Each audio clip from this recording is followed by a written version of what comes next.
Steve Jones with the Hardscape channel here with Rich from Hebron Brick out of Fargo, North Dakota. Thanks for coming. Listen, tell us a little about your business. We're a distributor and a manufacturer of retaining wall blocks. We manufacture 2 different retaining wall blocks, and we're a supplier of a couple different paver products and stuff like that. We also sell masonry products, veneer, lots of natural stone, pretty much everything for masonry contractors and landscapers. So you stock natural stone products for... Yep. And how's that working out? Are the Hardscape guys picking up on adding that to their the mix? natural stone is hard for them to get into. It's mostly, they like pavers, they like that, they like the ease of the pavers and stuff. But the natural stone, and all that. You got to be the right person for that. I mean, you basically got to have the look, and you got to know how to put that stuff down and get it. You can do a pretty bad natural stone job if you don't know what you're doing. Seen it. Probably did it. Yeah. Well, you know, it's interesting that I find one of the areas that contractors probably could use seminars and training on is the masonry side. Yeah. How to mix and mud mortar stuff and do grout. I tell you what, most hardscapers are terrified of that. I have a little bit of fear myself. So, because when you need to start to go vertical, whether it be seating walls, you do it your fireplace stuff and all that in a hardscape environment, you need to know these things. It can't all be glue in a tube. Not that I have anything against it, because I sell a lot of glue in the tube, but I still think the flexibility of understanding and using mortar set on certain things is there.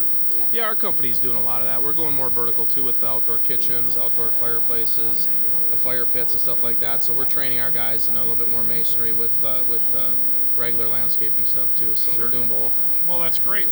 What else is exciting for you in hardscapes this coming year? Just all the different pavers out there, you know, some of the different face mix pavers, all the different styles. I mean, there's a lot to choose from. You almost get mind boggled on. It gives a lot more customers a lot of choice in what to do. So, do you offer them all to your customers?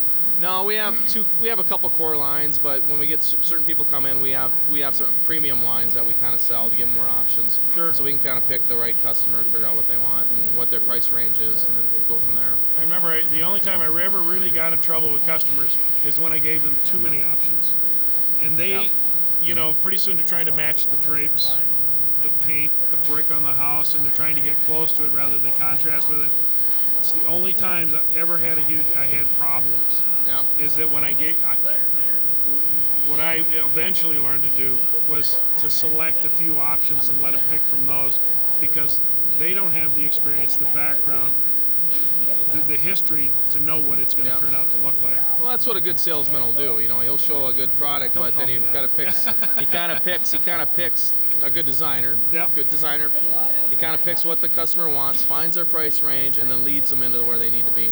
You know, and a good designer could see the house and see what product will work good, and give them just a couple options instead of showing the whole palette of products. Yep. So that's kind of where I'm at. Go on forever. Oh, let's try this. Let's try that. You get it back and forth to the homeowners with samples forever. Yep. And you know what? I have yet to ever see a homeowner be happy with the finished project versus the samples. It's always that's not what you showed me. You go, yes, it is. So tell me, give me a little more detail on what the guys do when they go to a project. Like the salesmen or the installers? Forget the salesmen. How about the installers? Installers? Well, installers, my crews are always complaining about how heavy stuff is, so we're trying to make things easier for them to put in. That's why I'm in your booth. Basically looking at some different products to help them lift things. But it's basically, you know, a lot of the guys have the love for it. They like what they're doing.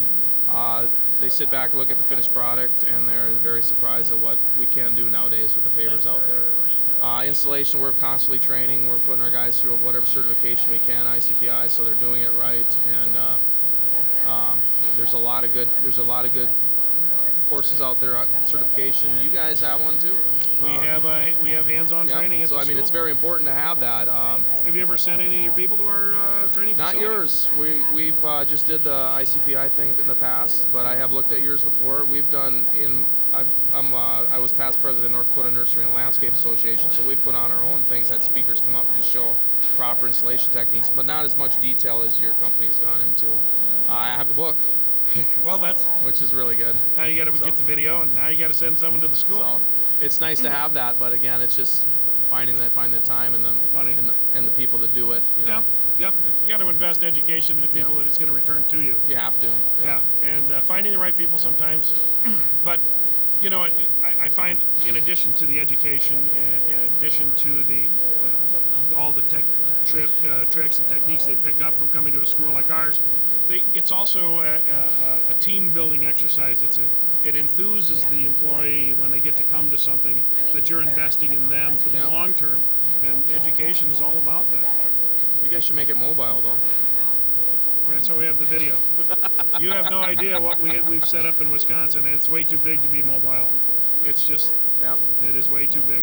Remember, we traveled for almost 20 years on the road doing seminars and stuff, and it was as much dog and pony show as it ever could be education. So my satisfaction from that started to wane when I knew that a lot of it wasn't sticking. It was like throwing mud on the wall, and only a little bit would stick.